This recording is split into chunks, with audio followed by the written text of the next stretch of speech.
following is part of a collection of interviews conducted by El Grupo Elron, a non-profit group dedicated to eradicating false concepts in all fields of knowledge through the teachings of the Ascended Masters of Light, by a medium, Jorge Raul Olguin. December 8th, 2000. Messages from Johnakan URL.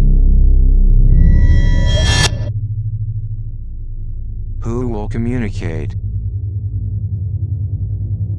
I am Johnakan, the higher self of this vessel, and I come to tell you the following thing. We have studied the incarnated spirits with other masters of light that live in this blessed planet Earth, and we have perceived that ego possesses most of the incarnated beings, and it's such a big burden that it prevents their spiritual evolution. It prevents they can grow spiritually. Most of the messages of light get lost because of the need of these people who want to come through obtaining material benefits. Many people confuse pleasure with happiness. Happiness is only one, and pleasure is divided in two, the pleasure toward material things and the pleasure toward spiritual things. Pleasure and joy over spiritual things, over elevation, they form part of that happiness, but the pleasure for material things has nothing to do with happiness, because most of the material pleasures are ephemeral, they are temporary. This is such a strong pleasure, because each human being has such a big ego that he enjoys that pleasure, whether it's pleasure for money, pleasure to rest, pleasure for power and pleasure for sex. Maybe they are not completely harmful pleasures.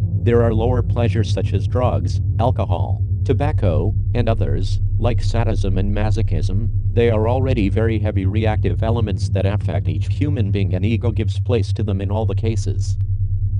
What you mention is somehow related, especially with the little response that we have had in all our attempts of spreading these messages among the men of science. It is related to a total indifference. In one of the words of the third millennium it's written that indifference is also ego.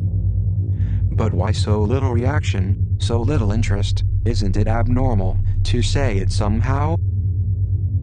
It has already been said that each person looks for his or her own benefit. They are not negative people. They are not people who are dragging big karmas. They are ordinary people that maybe want to move on, but they were not well taught and they learn mistakenly. Then, they worry more for themselves than for the others. Does this attitude generate some karma in them?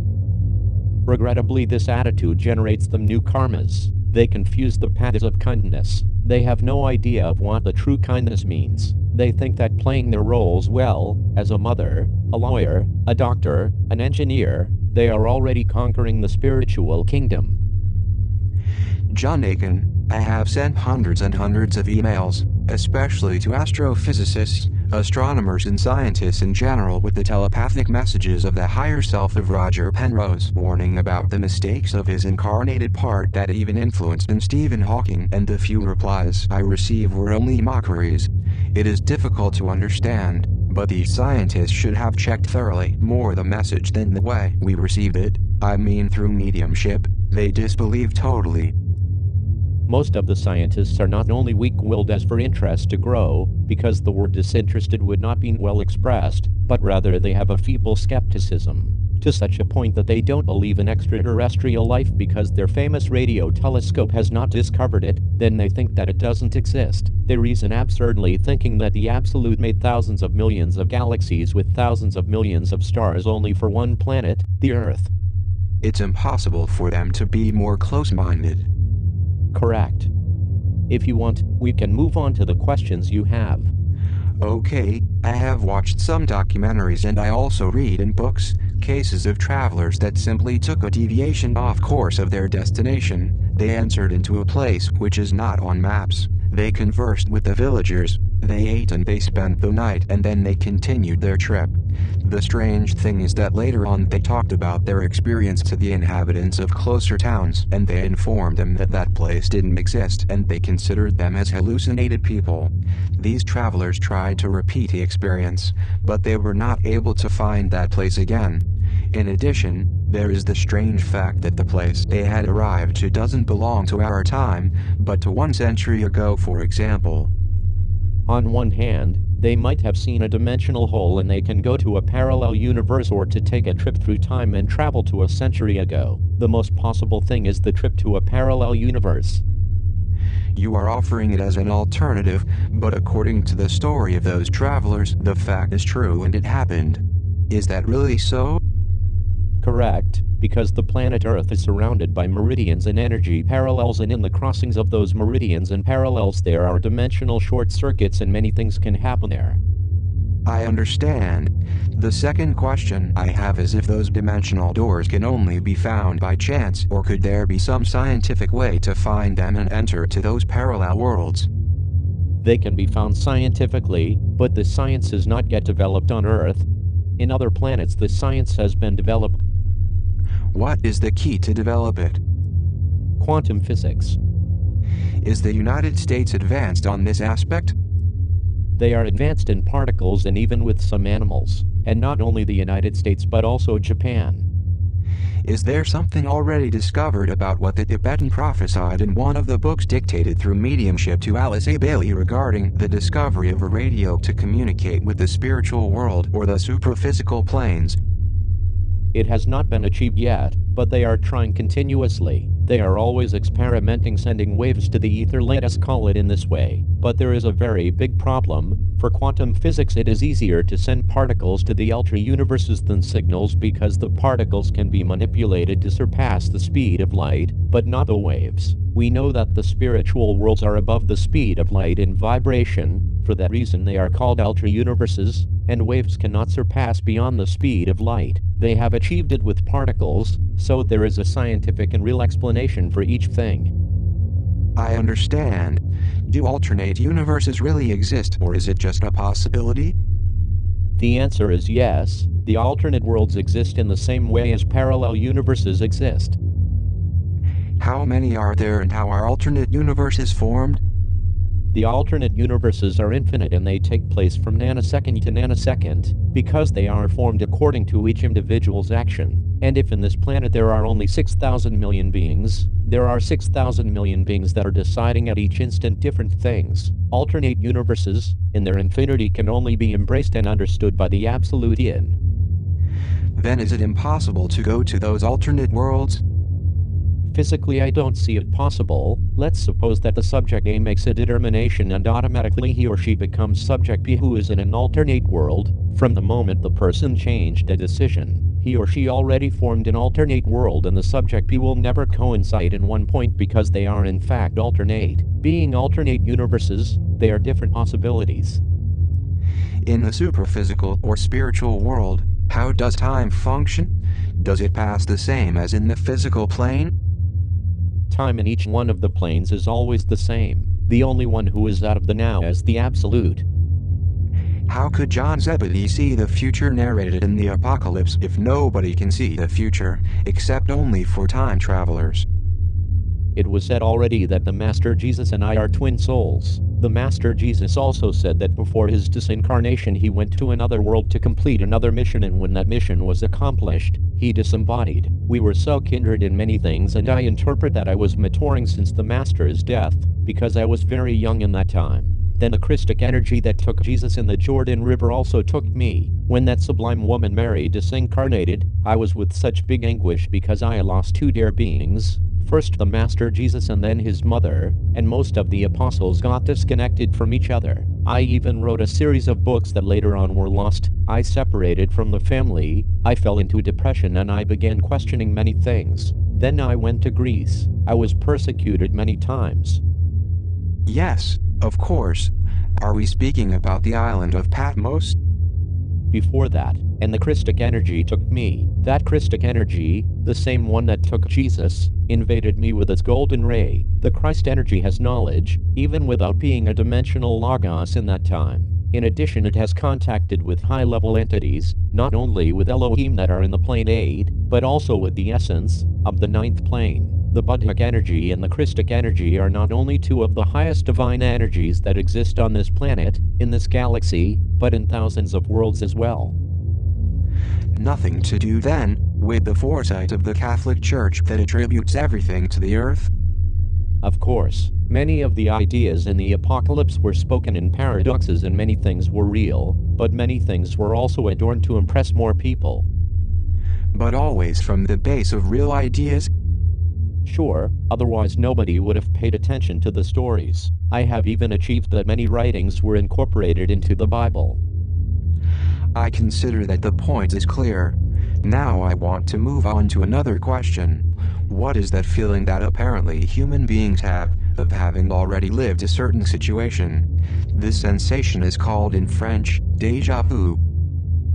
They are like small slits. To us, as spirits, they don't happen, but to the incarnated being they do, and this makes noticeable how limited the physical brain is. The physical brain, in fact, doesn't have intelligence, but rather it decodes. What happens is that there are privileged brains that decode more than others. For that reason there are small young boys that are geniuses, and at their 80 years old they have knowledge of medicine, history, mathematics, etc. Déjà vu is a slit of a past life through which certain people in certain circumstances seem to visualize as if they were there before. Maybe they were not there. For example, a person that goes to a town in Argentina and sees suddenly a house so familiar, and it happens that the person was in a past life in a similar place, maybe in Italy, Sicily. Well, it's not the same house, but another similar. Therefore, this déjà vu slit made a click, and then the person believes that he or she was there before, but in fact the person was not there.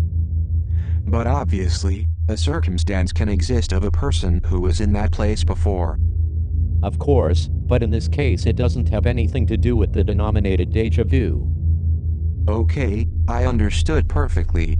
Now I have another question. There are many apparitions of people we loved, who are already dead, that helped people. Are there angels, or is the person who died the one that somehow appears and helps? For example, my grandson at the moment is 2 years old. Is he taken care of somehow? If he trips more than he would have to trip usually, is he helped by angels? Each incarnated human being is protected by a spirit of light who can be his guide, like they say in some spiritual centers, and is guarded by an angel. All the incarnated beings, aside from their 10 or 90%, have a guide spirit of light and an angel, but they respect the person's free will, except in exceptional cases, where that person has to complete a certain mission. You already know that I'm the captain of this vessel. There are cases in which beings were about to be run over by a car and suddenly they feel a blow in the back, they move away from the road, and they remain unhurt. Maybe the spirit of light or the angel was who made focus in that moment. They can irradiate an energy concentrated on 1 square centimeter, and they push the person. There are spirits that make focus to attack, because they have to accomplish a certain mission, but they are not pending in each moment because that would be a psychotic persecution. Do angelic entities have the ability or the power to materialize themselves and somehow look like an ordinary person?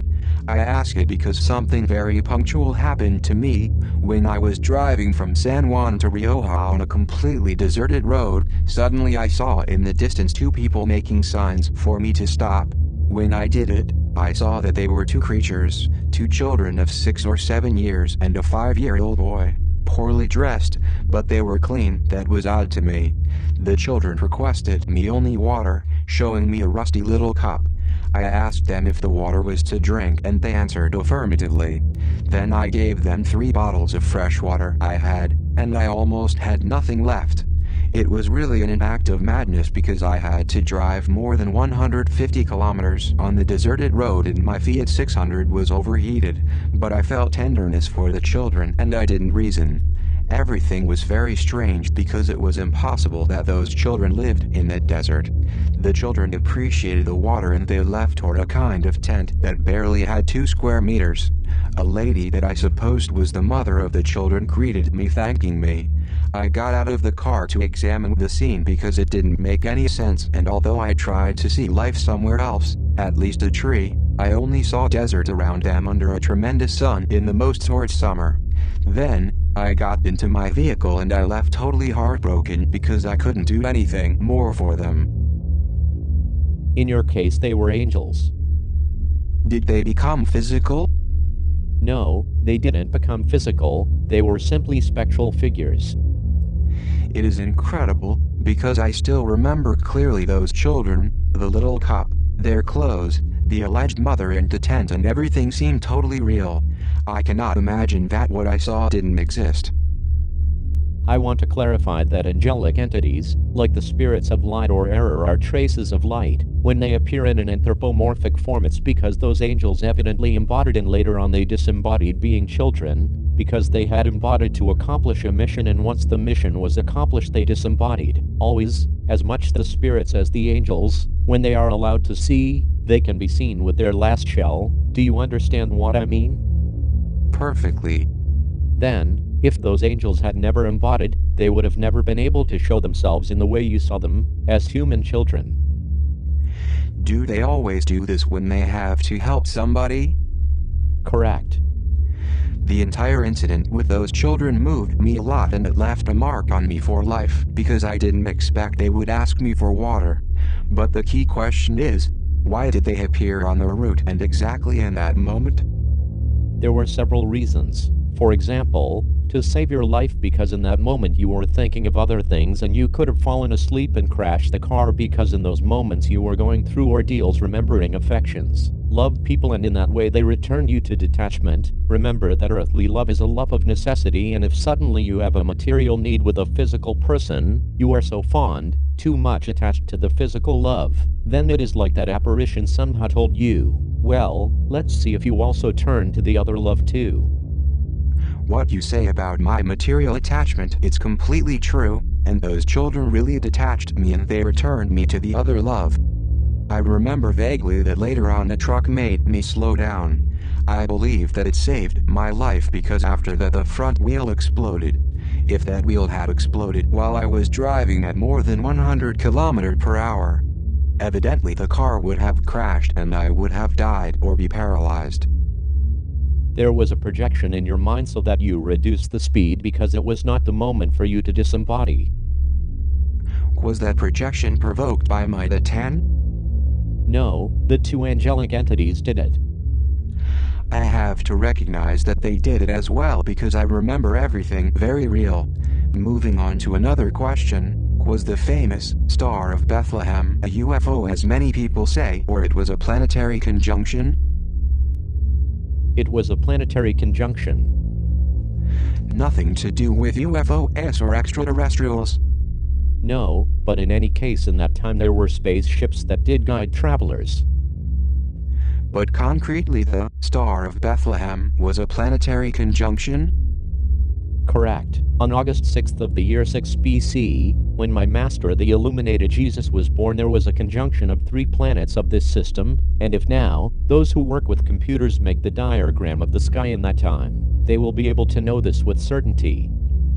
Another point is clarified. Do the universal flood in Noah's Ark have some indication of reality? The flood existed, but it was a small flood that only covered few kilometers beyond where Mesopotamia was. So it was far from the idea of a universal flood. In that time, the word universal was used to express the extension a little farther than Mesopotamia. The flood didn't cover the whole planet, and there was nothing like Noah's Ark either. It's not necessary to imagine 2 young goats cohabiting with 2 tigers. This is something of common sense. That is to say that all the researches that scholars are doing in the Mount Ararat looking for Noah's Ark are nothing more than a waste of time? That's right. The researchers would have to have a little more than common sense. The universal flood did not happen. Was the Ark of the Covenant some extraterrestrial machine? Yes, absolutely. The Ark of the Covenant was an extraterrestrial device that later on was put out of order by terrestrials due to wrong use. But which was its true purpose? It was a machine that provided food to the people of Israel. Unfortunately, a word doesn't exist to describe it in terrestrial language. One could say that it was a duplicating device of food with a radioactive base. Now, at the present time, that machine would be obsolete to the extraterrestrials, because they have built more sophisticated and better machines. Were the Jews fed in that way during the whole time they were in the desert? That's right. It has nothing to do, then, with the multiplication of loaves and fish performed by Jesus? No, not at all. But, was that multiplication real? Yes, it was. The Master Jesus was able to manage transubstantiation, and he could perfectly bring out food and objects from parallel universes assisted by the Christic energy. Does the Ark of the Covenant still exist? For instance, as a relic in some place? No, categorically no. It was a machine that was destroyed more than 2,000 years ago due to wrong handling, and it even caused many deaths. Another question I have is, from the spiritual world, can physical things be created? No, such power doesn't exist. And what about Sai Baba, who says he does it? He manages with transubstantiation, but with very small things, and also very exceptionally. I want to be completely sure about the answer. From the spiritual world, nothing can be created in the physical plane? No, we are not able to do it, except for small thing, I repeat, making focus, which is concentrating the energy. Then, you can manipulate the mind. I repeat that yes, we can manipulate the mind of a person, always for good and with permission, in order to make the person see things that don't exist in reality. Just like what happened to me on the road? Exactly. I will leave you now with all my love. See you later, Johnakan, and thank you.